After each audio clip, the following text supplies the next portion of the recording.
नमस्कार, जय महाराष्ट्र. तर आजचा जो व्हिडिओ आपला असणार आहे तो आहे राशन कार्ड संदर्भामध्ये.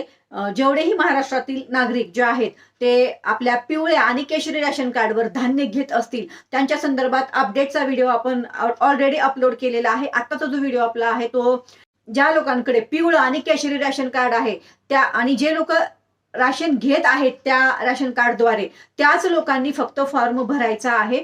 बाकी ज्यांचे राशन कार्ड बंद आहे, ज्यांच्याकडे राशन कार्ड नाही, जे लोक धान्य घेत नाहीत अशा लोकांनी अजिबात फॉर्म भरायचा नाही. फक्त जे लोक राशन घेत आहेत राशन कार्डच्या द्वारे म्हणजे पिवळ्या आणि केशरी त्याच लोकांनी हे फॉर्म भरून द्यायचे आहेत. विनाकारण जाऊन राशन दुकानामध्ये गर्दी करू नका, त्यांनाही त्रास होईल त्यामुळे जे लोक धान्य घेत आहेत त्यांनी मात्र अवश्य 30 एप्रिल पर्यंत हा जो फॉर्म आहे तो तुम्हाला भरून द्यायचा आहे. त्या संदर्भात आपल्या मनीषा धुमाळ ऑफिशियल युट्यूब चॅनलवरती सविस्तर माहिती आपण दिलेली आहे.